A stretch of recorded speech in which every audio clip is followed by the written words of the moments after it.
Hi, I'm Sharon Emmerichs. This is Jamey Bradbury. We are authors, and we were asked to do a little talk about querying agents for Alaska Book Week. I'm a professor at UAA. I teach English and Shakespeare and early modern and medieval literature. And by day, I work as a communications specialist for a local nonprofit Native organization. But I fill the rest of my time by writing fiction. My first book, The Wild Inside, came out in 2018 and is now available in paperback. And I'm working on my second novel currently. And The Wild Inside is an amazing book, so you should all go and buy it because it's just so good. I have finished my novel, but it is not yet published. It's called Shield Maiden, and it is a retelling of the Beowulf poem, or at least the last part of it, The Fight with the Dragon. So I'm hoping that that will be published either next year or very soon as we start submitting it to publishers. And we all run out and buy a copy. So since we both talked about our manuscripts, I thought I should start with a question for Jamey about sort of what shape was your manuscript in when you decided to start querying agents, literary agents? Yeah, so basically I got my manuscript as far as I could possibly take it on my own. I got it to the point where I was like, I can no longer look at this thing. And also I don't know what else to do to make it better. I had read, as a first-time person sending out a manuscript to potential agents, that it should be in like the best possible shape that it could be, being a novel. I know that it's different for nonfiction writers. It's different for memoir writers, I think. I think you can just send a proposal oftentimes. But for fiction writers, I was pretty sure that I needed a full, good, solid manuscript with as few typos as I could manage. So that was the shape that it was in when I started querying people. What about you? Pretty much the same. This is actually my second round of trying to find a literary agent. I had written a novel back in 2001. And I had gotten an agent for it, but she couldn't sell it. So that relationship kind of fell through. And then I stopped writing for a while, and I've only recently gone back to it. So for this time around, I decided to do things a bit differently. And I did have my manuscript in as great a shape as I possibly could. I wrote a draft. I did 2 massive revisions on it. I sent it out to beta readers and I got their responses, and then I rewrote it again. And then, like you, I'd taken it pretty much as far as I felt I could on my own. And so that's when I started drafting query letters and sending queries out to agents as well.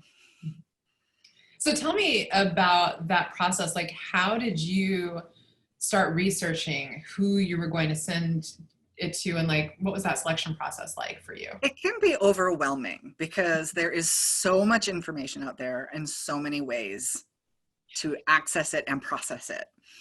So I had always used this really great resource called the Literary Marketplace. It's a book that lists all the agents, what they represent, that kind of thing. There is one online. You do have to pay to get access to the whole thing.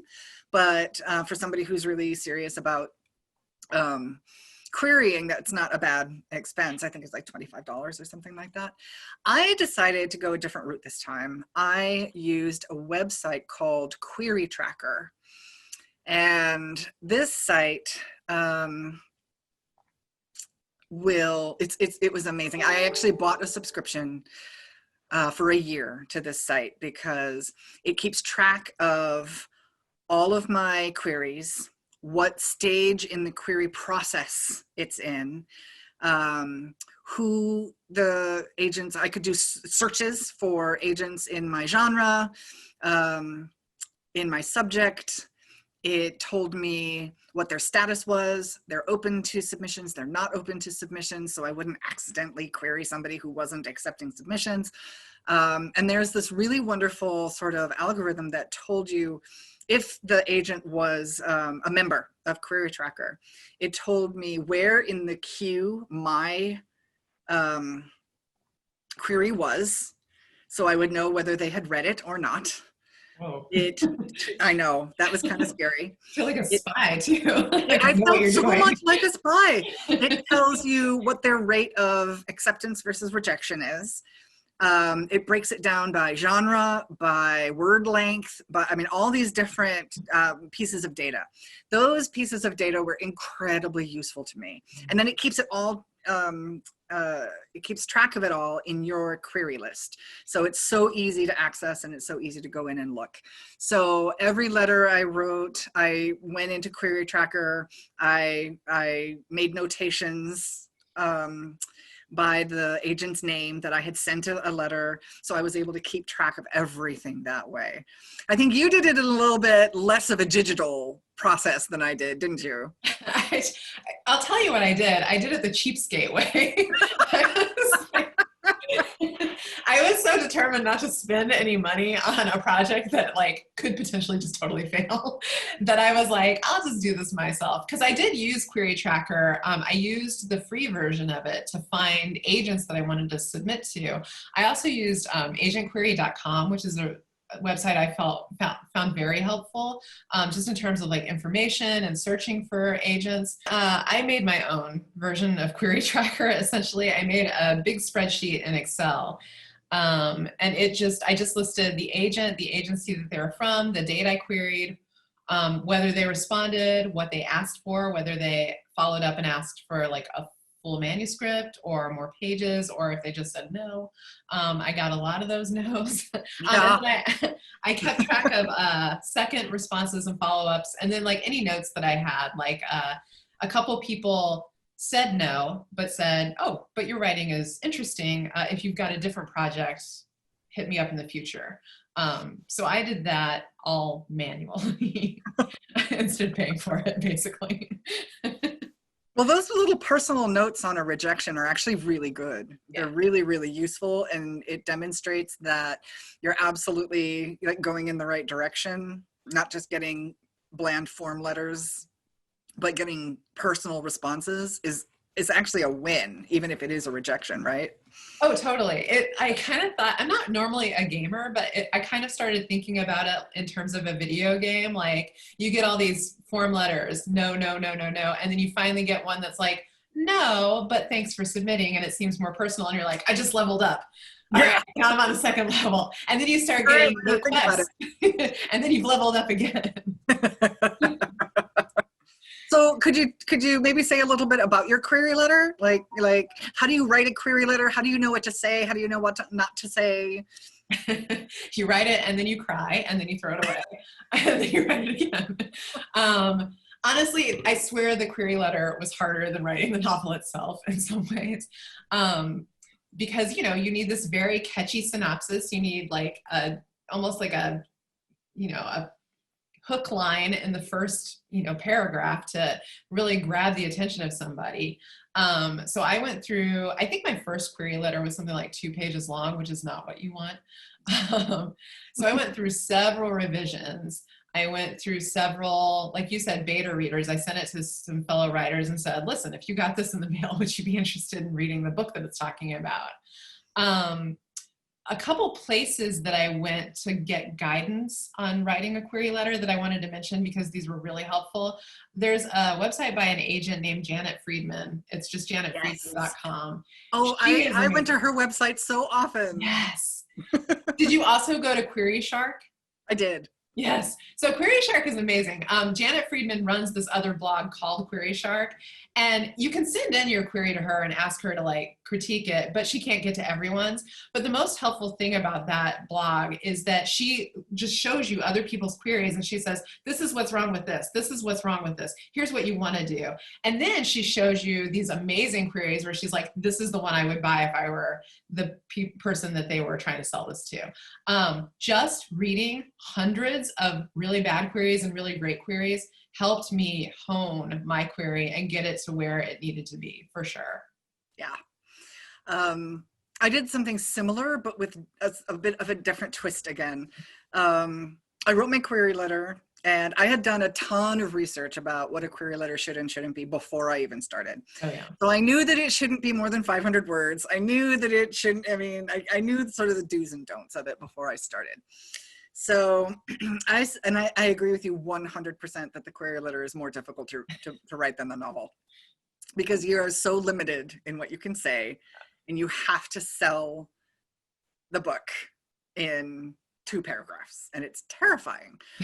So I actually had this really fortuitous moment, because as soon as I was ready to start querying, I went to a writer's conference. I went to the Kachemak Bay Writers Conference in Homer, Alaska. And at this conference, they have a really wonderful service where you can sign up to have a 15-20-minute conversation with either a literary agent or with an editor.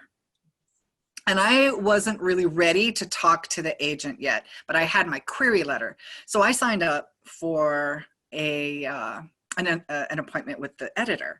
And she was a New York editor with a really big firm. She was a freelance copy editor as well, and just a really big person in the business. So I figured she would be a good person to share my letter with. So I had my appointment with her, and I gave her my letter, and she tore it apart, but in a really good way. She really liked it. She said, "This is really good. This is really good. This whole paragraph, you're underselling yourself. So let's figure out ways that we can fix that." And basically, I had a professional look at it and tell me how I can improve my chances. So I went and I rewrote my query letter, and then, feeling a bit emboldened after I had actually finished all of the revisions of the book, I started sending it out. And I got very little traction from it. I got very few responses that weren't just no's. And after a while, through Query Tracker, there's another really wonderful resource called the wish list. I don't know if you used this. Oh, yeah. But there's a agent's wish list where they list, "I wish that I had been an agent of this book," kind of thing. And so you can tell what they really like, what they don't like, what they want, what they're looking for. They just come right out and tell you. So Google agent wish list if you want to get a better insight into what agents are actually looking for. And I used that website, and I thought, you know what? I don't think the problem is my manuscript. I think the problem is my letter. So I rewrote my letter, and then I rewrote it again, and then I rewrote it again. And I had different letters to sort of, because my book is sort of multi-genre, as I know yours is as well. Mm-hmm. So I thought, this person does mostly romance novels. I'm going to write a letter that kind of highlights the romance element. This person does mostly fantasy novels. I'm going to say, there's a dragon in my book, And so I really started tailoring every letter to each agent. And that's when I started getting personal responses, requests for full, requests for more pages, that really took off. So redoing that letter and taking the time to hone it and craft it was probably the best choice I made in the whole process. Yeah, for sure. I did the same thing. And I think that your query letter is really almost like your resume, or like your book's resume. Like, you don't have just one resume that you send out to every single employer. I hope you don't. No. If you do, don't do that. So your query letter is the same. Like, I would go through and I would note that this particular agent is really interested in LGBTQ themed books. So I would highlight that theme of my book. Like, this is a horror/thriller novel with LGBTQ themes. Or, instead of using the horror word, I would use thriller in certain cases, because that's the nice thing. The hard thing about writing a multi-genre book is that it's so hard to find a genre to describe it. But the great thing about doing that is, like, a bunch of genres define it. And you can use that to your advantage when you're writing all those query letters. Absolutely. Mine's historical, fantasy, romance kind of thing, right? And retelling, that's another genre that's being very popular right now. Yeah. So yeah, absolutely. For sure. So we've talked about, sending out your query letter, getting it ready to send out. And I feel like definitely the first phase of sending out your letter is rejection, rejection, rejection. So how did you cope with all that rejection? Oh. it was expected. I knew I was going to get rejected. It's not realistic to think you're going to get an acceptance right off the bat. Of course, it has happened to like 0.001% of, you know, people, but I knew that there was going to be a lot of rejection. And so what I did, at least at the beginning, was I made lists. I made a lot of lists. And I made a list of who sent me a form letter, who sent me a letter with notes. I even had a couple of agents say, this isn't for me, but this other agent might be interested. Why don't you write to them and tell them that I recommended you? Nice. So I had these categories of rejection, right?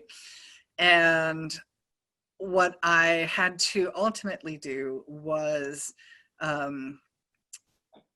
take those rejections as learning experiences and as sort of badges of honor, because, you know, you have to walk through the fire before you get the prize. And there's some honor in walking through the fire. That's an accomplishment, right? It's an accomplishment to get all of this rejection thrown at you and keep going. Yeah. It's an accomplishment to not give up. And I think some inexperienced writers, after a few rejections, might think, oh, my book is no good, or nobody's going to want to publish this because I've been getting rejections. And that is not true. You just have to find the right person. You just have to find that one yes for every 100 no's that you're going to get. And I actually got really lucky because I got some pretty good interest early on that kind of bolstered me up a little bit. I'll never forget how excited I was when I got my first request for the full manuscript. That's the other thing is follow their directions. Send them only what they ask for. If they ask for 5 pages, send them 5 pages. If they ask for 50 pages, send them 50 pages. Do not give them more than what they ask for. If they want more, they will ask for more. And so I did get a request for the full from some big, you know, New York based agent. And I was for like 3 weeks, just impossible to calm down. I was so excited. And she ended up rejecting me. And that hurt. That one was painful because I was like, oh, I got so close. She might have said yes, if only. But her rejection showed me that she really and truly wasn't the right agent for me or for this book. The things that she commented on that were the reasons for her rejection, I looked at and said, no, that's one of the things I was actually trying to accomplish. That's one of the things I wanted to do. I'm not going to get rid of that. I just need somebody who can recognize that this is a valid for this type of a project. And so, so I actually had to identify and define these types of rejections. And that helped me move past them, moved forward. And for every rejection I received, I sent out another query. Yep. I always had queries cycling through, always, always, always. And sometimes I would get stubborn and I would say, fine, for every rejection, I'll send out 2 more queries. And you don't want to have too many queries out at a time, because do not put all your eggs in one basket and send your first query letter to all of your favorite agents. Because if they all say no, it's only down from there. So so I had another thing that I did when I was researching is I researched who were the agents for my favorite authors. And so every now and then I would send one out to one of those. And I would, you know, just as a sort of, all right, fine, I'm going to ask for one from the top of the list, from the cream of the crop, from the New York best time selling authors, right? And so I just kept it up as a cycle. The other thing that I did to deal with rejection was I talked to other writers. I know you and I, we spent many a day in the coffee shop talking about this. My sister-in-law is a writer for Hollywood and for Universal and Netflix, and she does a bunch of miniseries and TV shows and things like that. And so I would text her and I would say, what do you do at this point? And she would always text back, Scotch. And you know, I mean, you know, which I would not recommend, but it demonstrated that she understood how painful this whole thing was. So talking to other writers was something else that I did a lot of. How about you? Anything to add to that? I mean, slightly, like, I kind of always go into stuff like this just assuming that I'm going to get rejected, like you said. Like, that's always the baseline. Like, no is always the first answer. And I had, before I ever wrote a novel, I had done the rounds of like writing short stories and sending them out to literary magazines. I mean, I knew I wanted to be a writer from like the womb. And I think I was in third grade when I wrote my first book and like just mailed it to a publisher from the address like inside the book. This is before the internet. And like the publisher was kind enough to like send me a letter that was like, I obviously can tell that you're a third grader and this is cute, but good luck. So from that day forward, I was just like, well, everyone's going to tell me no. Great. I can handle that. But yeah, so I had experience with rejection as a short story writer for sure. And then, eventually I published a couple short stories and that was like super exciting. It was like, I finally heard a yes. But the thing that I think that's helped me with rejection the most is actually working for a literary journal. When I was in grad school, I got the chance to be the editor of the Greensboro Review.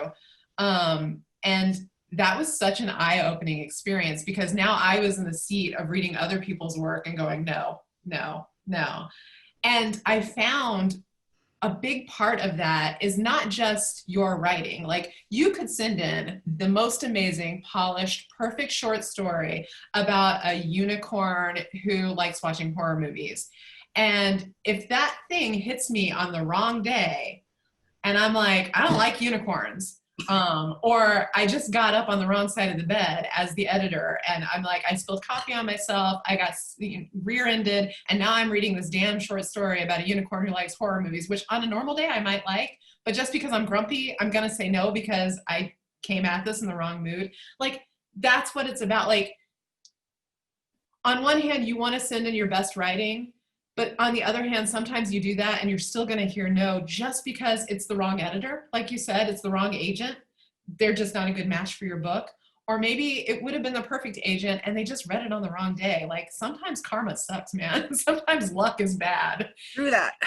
And sometimes that's just, and so I think that taught me to take it not super personally. Like if I knew it was my best writing and I still heard no, I just told myself like, try again. Maybe this wasn't the right magazine. Maybe this wasn't the right agent. Maybe this wasn't the right reader.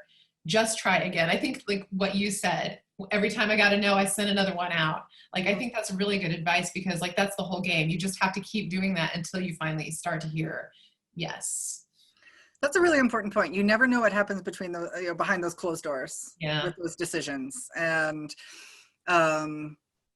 separating, you, the writer, from the work in those moments is really important, I think.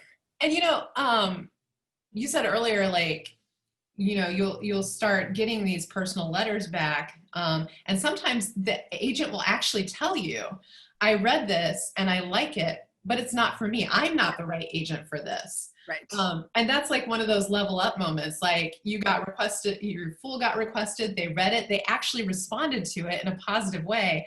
But like maybe they're publishing another unicorn horror movie book this fall and yours is too similar to that. I mean, there are lots of reasons that you get rejected and it's not always about, what you've written. Sometimes it is. Sometimes you need revisions, there are other problems. But I think that's important to remember too, especially if you're starting to get positive responses.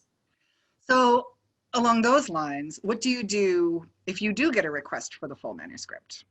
What's the next step? How do you handle that? How do you negotiate, waiting for the response? And if the response is a no or a yes, what happens next?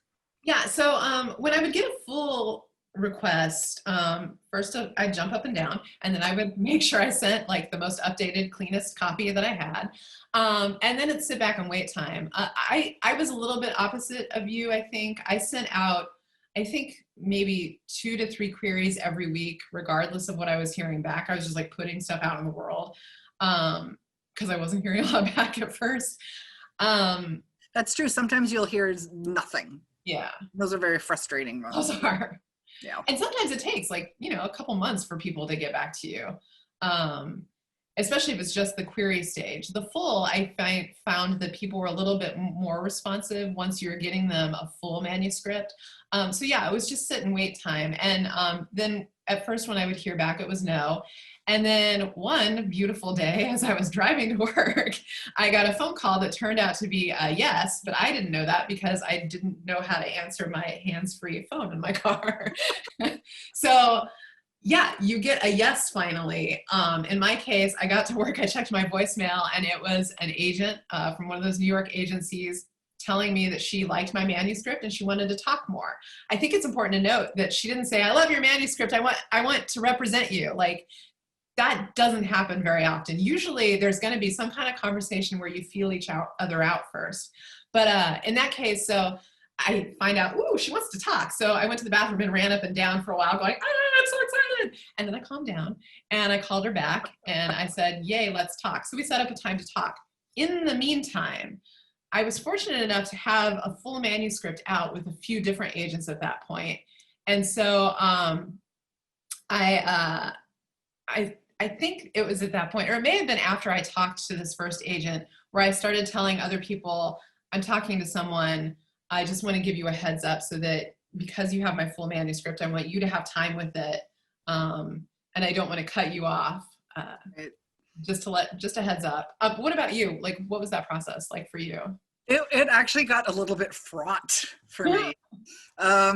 So like I said, I had that first request for full that was rejected. And so I just kept sending out queries. And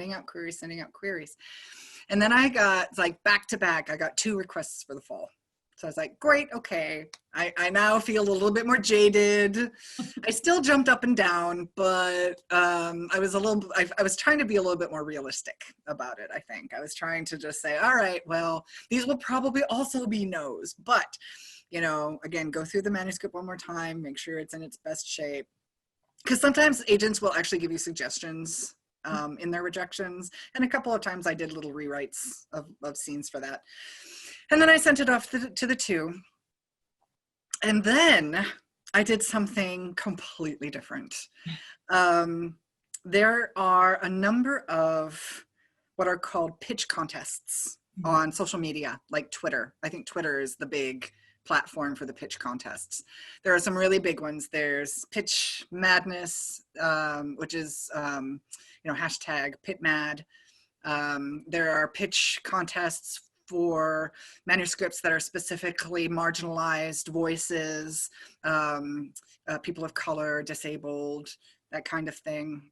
There are pitch contests for very specific genres, that kind of thing. But I decided I was going to try PitMad. I was going to try the big main one.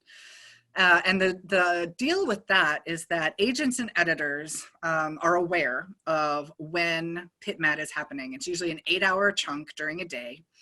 And authors are allowed to post in tweets 6 pitches, one every 2 hours, basically, I think it is. Or maybe it's 3 pitches. That's what it is, 3 pitches, one every 2 hours. And then you have to use the hashtag, right, to label it.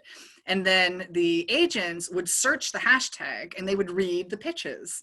And if they liked your pitch, that was their invitation for you to query them. And so I thought, what better way to see if an agent is interested than have them ask me to query them. Yeah. So I wrote out my pitches, and same thing with the query letter. I must have spent days and so many hours. I sent them to you. I asked you for your feedback on them. I got really valuable feedback from you. I sent them to other writer friends, most of them like published writer friends. And finally I got them in, I think, good enough shape. And I set alarms throughout the day. And so I sent out my tweets, which were my little pitches with and they had a bunch of other hashtags. So they wanted you to hashtag what genre you were, a couple of other indicators that would tell agents something about your book. So my hashtags were historical, fantasy, own voices, that kind of thing.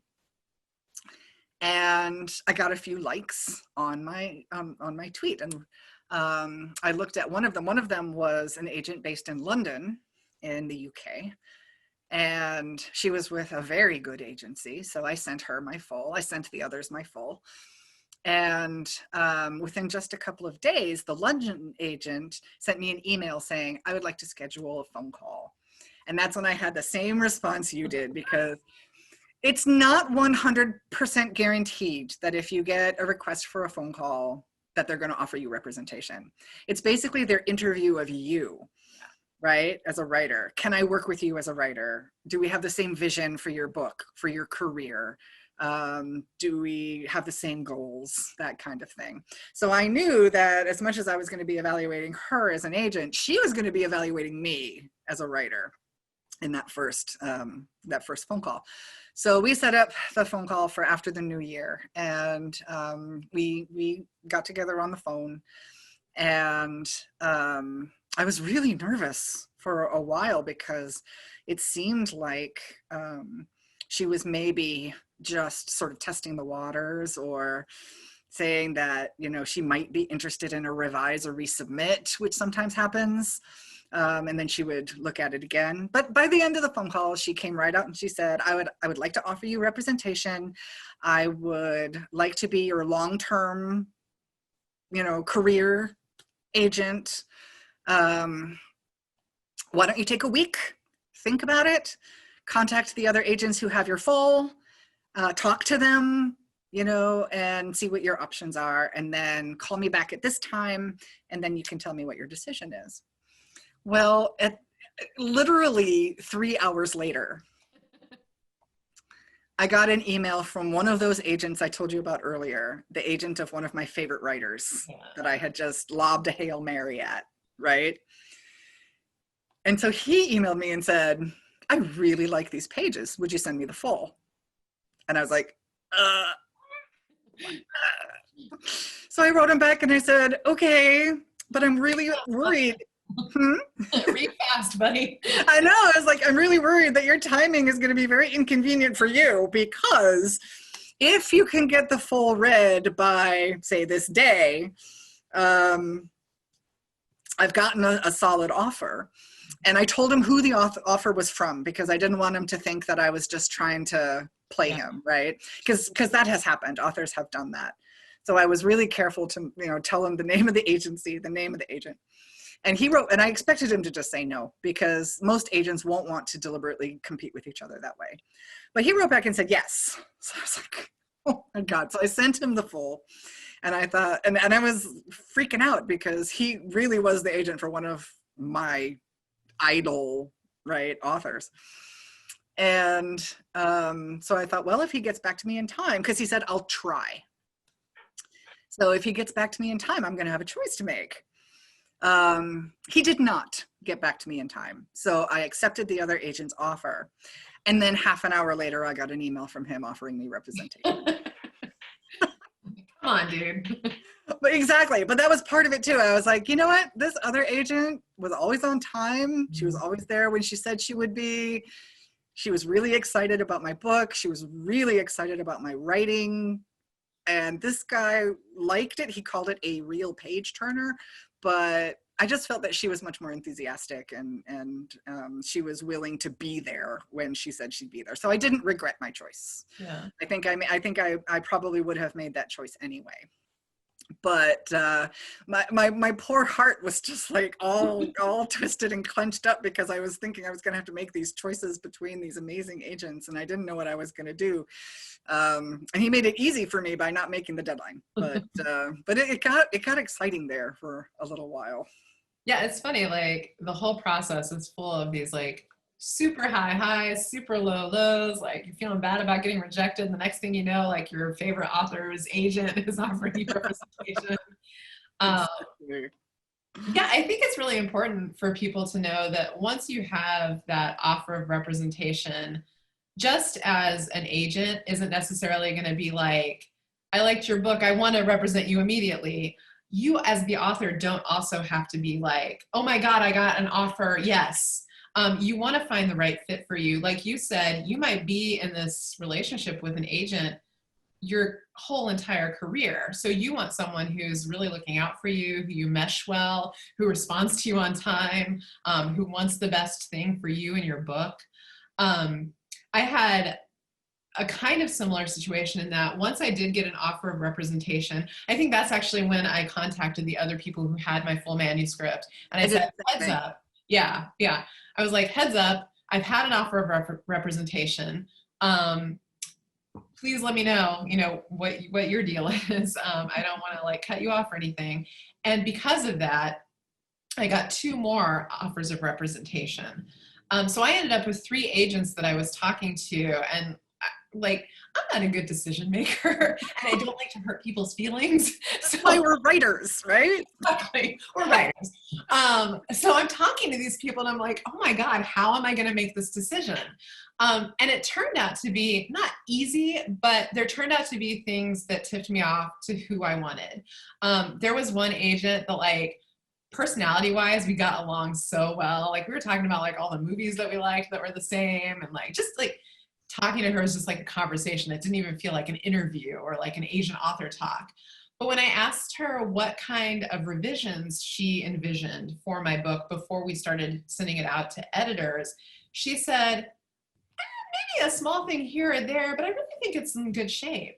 And like immediately I was like, oh. Yeah, that's not what you want to hear. Yeah, I mean, like, I was flattered that she thought that I had written the perfect novel, but but I knew, like, in my heart, even though I didn't know what the revisions should be yet, I knew that it had a ways to go yet. And so I ended up declining her offer, and she was a different agent that I had, given the heads up to about having an offer already.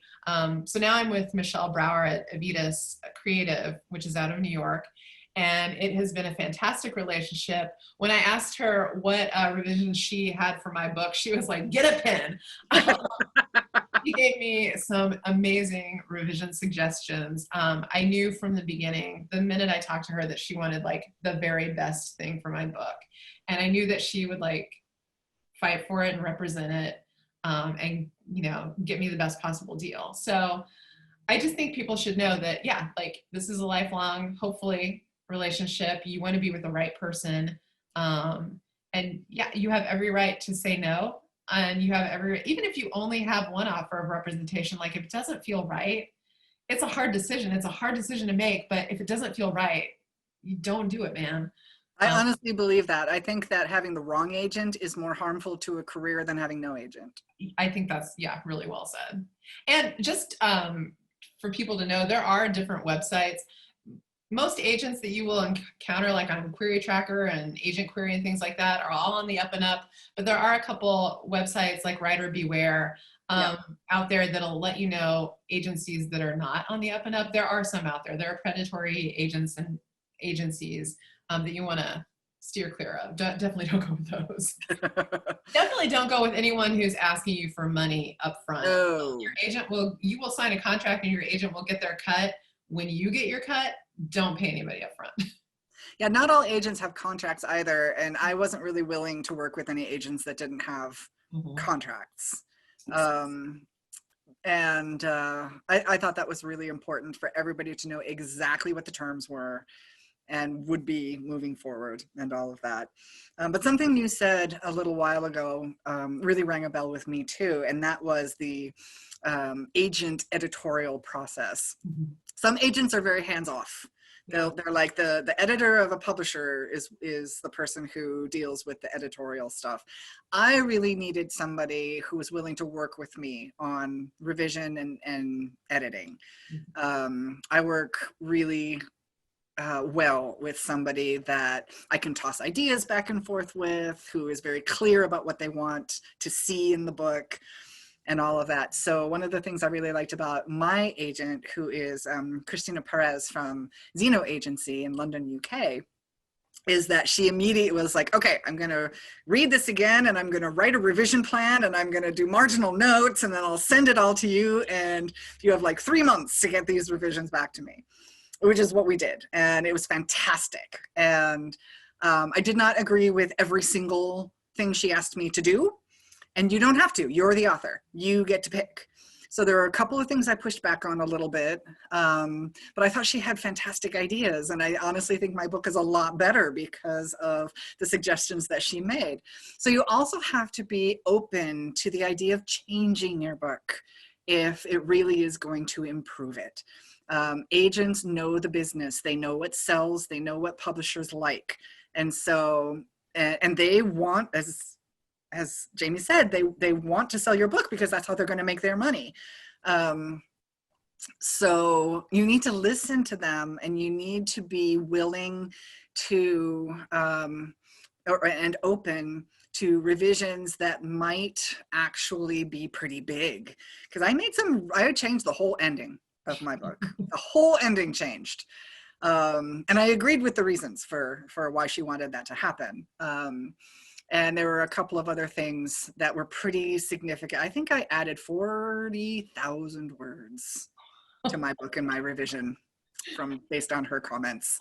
It was 85,000 words when I sent it to her, and I'm now at 120,000 words. So big revisions, big, but that's exactly what I needed. That's exactly what I wanted.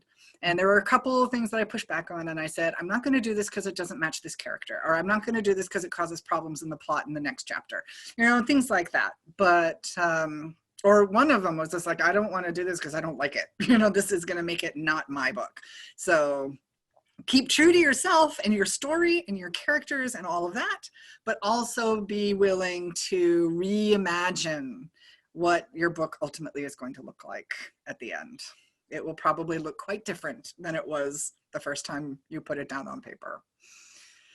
Yeah, I so think being flexible like that, like you said, is really important. Like when you were talking about that first call and what the agent is looking for, that's one of the things they're looking for is like, can I work with you? Are you flexible?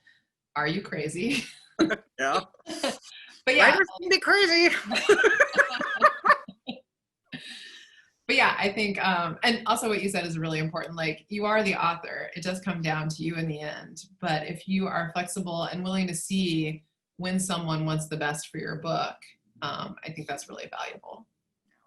So what would you say that telephone call etiquette should look like? What should you ask? What should you not ask of an agent that you're kind of interviewing and trying to see if the fit works? Yeah, I would say, first of all, if you're a nervous phone talker like I am, get yourself in a place that's very comfortable. I made sure on that phone call, because I was like, this might be the most important phone call of my life. I got in comfortable clothes. It wasn't the time of Zoom calls, thank God. Thank God. I made sure I had all the things I wanted with me, things to take notes on. I shut my cats away in a different room so they wouldn't bother me. Smart. Sorry, cats, this is not your phone call. And I sat in a place where I knew my cell phone wouldn't lose service. So during that phone call, we talked a lot about first the manuscript, and just one of the things that I wanted to know was just like, what did she even like about it? Like, what attracted her to this? Because that's going to tell you how she's going to sell it. Like, what's she going to say to editors, to publishers, to get them enticed and interested?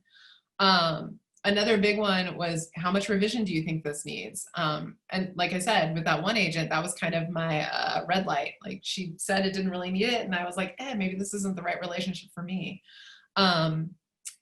I also think there needs to be a conversation about, like, what is this going to look like? Are you interested in just this project? Or I have other ideas. I'm not going to be a one-shot wonder. Is this going to be a career-long relationship? So that was part of the conversation. I started telling her just very small pitches for other ideas I had down the road, so she could see I do have other ideas. I do want to publish more than just this one novel. And then I think other things you want to ask about are just how the relationship's going to look like. Like, how often are you going to send me updates? She might want to know, do you want to hear every single no, or do you only want to hear the yeses? How often are we going to talk? How many editors or houses is she going to send your manuscript out to at a time? And where does she envision sending your manuscript out? Or he, I'm sorry, I'm being very sexist when I talk about agents, because all the agents I've dealt with. We both have women agents, so. But so yeah, that was the kind of stuff that I was asking, and the stuff that it's totally appropriate for you to ask about. I think another thing to think about is if you are a writer who writes across genres or across platforms, if you're, you're interested in both selling your horror novel and your poetry collection, you want to ask her, is she going to be able to represent those kinds of things, both of them? Is she interested in representing both? And also, how does she handle rights? Is she with a big agency? I have an agent who's with a pretty big agency where they have film rights agents that she works with and agents for other different foreign rights. And so it's kind of like the full service thing. But sometimes, one agent ends up doing that all for you. So those are the questions that I know that I was interested in asking. What did the conversation look like between you and your agent? Very, very similar. I asked a couple of more specific type questions. I was concerned about my agent being in the UK. Yeah. I didn't know how that would work. I was worried that I was maybe going to miss out on the US market, which is bigger than the UK market. But I could understand why my book would appeal to a UK audience because it's about, this British poem. So I asked her about that. I had done, and in my course of research, I learned that it's not a good idea to just dump a huge number of questions on your agent during this conversation. So I picked some very specific questions, and that was one of them. And she assured me that she would represent me both in the US and the UK market, but that they would sort of like farm it out to other agents for foreign. Just like you said, they have different agents for foreign rights, for movie rights, for things like that. So that worked. We did talk a little bit about what would be in the contract for that, because foreign and domestic all of a sudden mean different things, and that meant different percentages of payments and royalties and things like that. I did ask her the question about her submission process. How many would she go to? And I specifically asked her if she was planning on querying indie publishers, independent publishers. And she said no. She said she really wanted to sell it to one of like the big 8, New York, London publishers. She said, I suppose if it doesn't sell, then yeah, we could look at other options, but they're certainly not my first options. And I liked that. If I'm going to be going with a traditional publisher, I'd like it to be one that's fairly well known and would get the books out in bookstores and what have you. So that was a really important thing. And here's the other thing that you can do that not a lot of people or not everybody knows about, which is you can ask if you can talk to one of their current clients. And so you can ask, would it be okay if I email one of your clients just with some, just so I can talk to them about their experience? And she was like, sure, absolutely, no problem. And that's a very common kind of question to do. And in fact, in the time since I've signed with her, she's sent 2 of her prospective clients to me to talk about what it's like and what her what working with her is like. And so I'm always happy I always tell her, yeah, of course you can give them my email. But you can do that. You can ask to talk to one of their authors and find out what the experience is like from somebody who's actually gone through it. So I did that.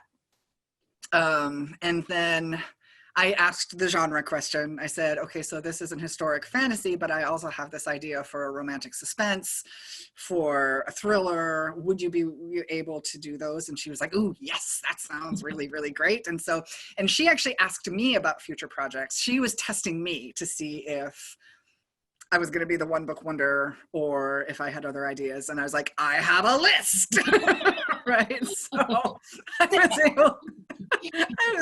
I was able to tell her like my next 5 book ideas, and that made her very happy because then she knew that this was a relationship that was going to go long term.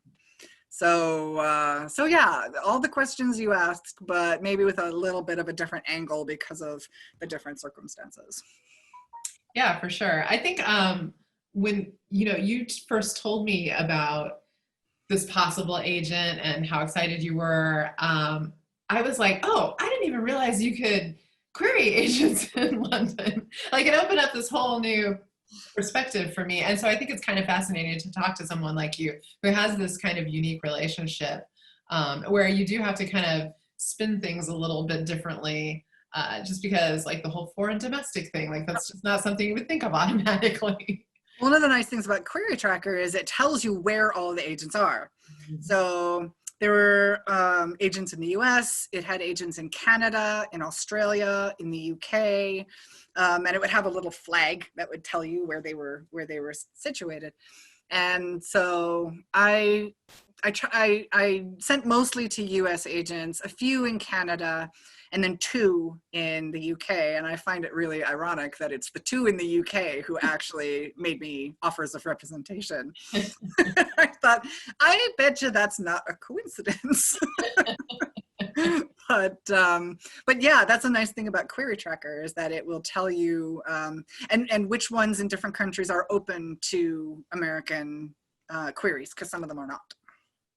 Nice. So you got to read, you got to do your research. That's the thing. Yeah. Like just be very thorough when you're doing that research. Cause like, as you said, even in the very beginning of the process, when you're just writing that query letter and starting to send it out, like some people want you to automatically send the first 5 pages with your query. Some people want like the first 3 chapters. And you don't want to be sending that stuff if they don't want it. And you don't want to miss out if they do want it. So just be very, very thorough in your research and making sure that you are getting people what they want. Also, I was in another talk recently where somebody was talking about how she was an agent giving a talk about her perspective on the whole process. And she noted how many times people misspelled her name or said, "Dear Mr." when she was actually a woman. Stuff like that actually matters. Like it really does matter. Yeah. So yeah. Just be careful. Make sure you reread stuff before you send it out. Because that is going to be their first introduction to you. Yeah. Right? And you want it to be a good one, and that does not make a good impression. Yeah. Attention to detail is a good thing to announce about yourself. Like getting your name right, you know? Yes, absolutely. So we've gotten to the contract point, right?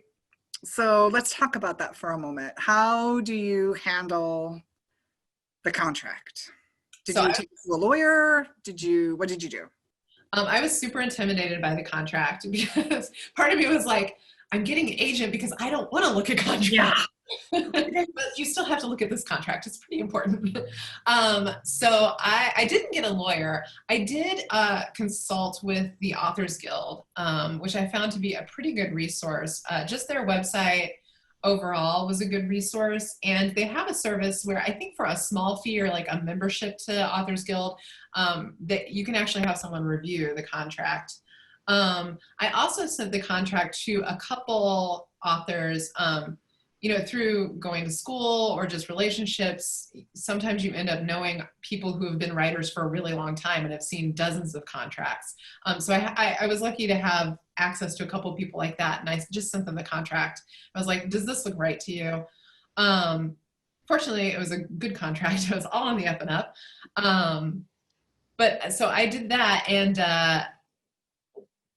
I don't think I had too many things that, you know, a contract's a negotiation. You can always, if you find something that you're not comfortable with, you can come back and say, well, what about this? Or I have questions about this. I don't think that I really found anything like that in my contract. I was pretty happy with what they sent me right away. A couple of things to look at, you know, is the length of the contract, things like that. Like you want to be able to make sure that either party can terminate at any point with at least 30 days notice. You want to make sure that, like, you know, look at the rights that it's talking about, look at the fees and make sure that they're the standard fees for the industry. But really, again, I'm not a lawyer. I didn't have a lawyer look at it. Using the resources around you to help you suss it out is good way to go, I think. What about you? How was that? I did have a lawyer look at it. Nice, good. One specific to like literary and copyright issues. Great. And mine was also a very good contract. It was standard pretty much, but it was standard for the UK. So there were a couple of things that neither of us really understood because they didn't have to do with US law or tax law or copyright law. So there were a couple of times where we had to have a little back and forth where I was like, I don't understand this passage. Could you explain it to me in sort of lay terms? And does this even apply to me at all? And there were, and most of them, she was able to figure out. One of them that had some weird tax something. She said, you know what? I'm going to take this to the owner of our agency and have him look at it. And ultimately, I asked them to remove that passage because it just didn't apply to me. It only applied to UK tax-paying authors. And I said, can we just take that part out? And they're like, sure. And they took that part out. So it did take a little bit of negotiation, but I wanted to make sure I understood everything. That I wasn't, because, you know, you're signing this thing. And I also made sure that it had ability for either party to terminate within, you know, with 30 days notice, and, you know, all of that sort of standard stuff. But yeah, once again, mine was a little bit more complicated just because not in this country, right? And that's why I wanted a lawyer to look at, is because I don't understand what's really standard. Yeah. Or not. I also did send it to a couple of writer friends and says, but again, they were like, I don't know what all of this UK tax stuff is, so you need to have someone else look at that. So I did have that aspect, but ultimately, that was the only thing that I asked them to change, and I had no problem signing it and sending it off. So, yeah. All right. I think we hit everything we wanted to say, or at least. Yeah. I guess, like, to kind of sum it up, do you have any like additional advice or any like parting words of wisdom for people who are going through this process right now? Yes. And they are this. Number one, don't give up. Don't give up. So many people give up. But if after 1, 2, 3 years, you're still getting rejections on the same manuscript, you're still getting form letters, you're still getting, you know, like, not any traction, you don't feel like you're leveling up as your literary character, then do something. Go back to your manuscript, revise it again, revise your letter, your query letter. It's easy to kind of just get numb to it after a while. So in that case, don't give up. But if you're not getting any positive feedback, then there's maybe a problem with your submissions, whether it's your letter, your manuscript, whatever. You know, look for typos, have somebody else, you know, vet all of your materials just to double check, because as Jamey said, those things matter. I mean, a Mr. instead of a Ms. or a misspelled name is enough for an agent to not even read the letter and just chuck it in the trash. That's done, right? Just delete it from the computer. So maybe it's something as simple as that. Maybe it's something a little bit more in-depth and problematic with your manuscript. Look at what's being published in your genre, read in your genre, see what seems popular, see what's being published, and, you know, make yourself a little bit more knowledgeable and aware of what's happening within the literary world in your genre. And that way, you know, you're not necessarily behind in trends or, you know, and things like that. So keep on going on, keep writing. When you finish one manuscript, start another one, start another book. And so if nothing happens with the first one, you'll have a second one to maybe send out. And maybe your agent, if you get one for that, will be interested in that first one and have some suggestions on making it better. But you can't let it paralyze you. You can't let the rejection paralyze you. if you are a writer, you need to write. And I'm like Jamey, I wrote my first novel when I was 5. I did not send it to a publisher. I gave it to my mom, who was a librarian, and she put one of those old-fashioned like card things in libraries on it, and that made me think it was a real book then. But it was colored with crayon and stapled, and But I wrote my first book when I was 5. So I'm also born writer, have to write in order to have a happy life. And if that's you, then just keep going, because it's true that it's a skill and it improves with practice, and you might not sell your first book or your second book or your third book. There are a lot of very, very successful writers out there who didn't get published or noticed until their 4th, 5th, 6th book. So you cannot let that paralyze you. How about you? Words of wisdom from the actual published author here. I would say I agree with with everything you said, but especially just reading across genre, reading your genre, being aware of trends in publishing, and knowing that timing is both everything and nothing. And what I mean by that is, like, you can look around and say, well, witches are really hot right now, so I'm going to write my witch book. But then by the time you've written this thing and you're sending it out, the witch trend may have passed. Exactly. And now and now it's off to zombies again. You can tell I like horror.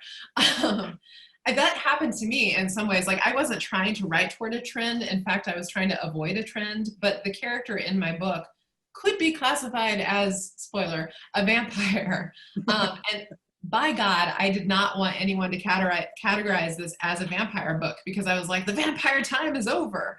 But my book still sold, even though it had a potential vampire character. So I think what it comes down to is be aware of what's happening in the zeitgeist in publishing, but you also have to write what you're moved to write. Yes. And what you're moved to write might not sell right now, but things are circular, things come in cycles, and the vampires are over now, but they're coming back again. I can almost guarantee it.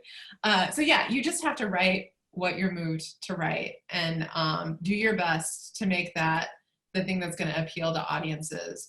I would also say the other thing to remember as you go through this whole process, like Sharon said, don't give up. And celebrate every little victory. Like that first time you get a personal letter instead of a form letter, celebrate it, however you want to do that.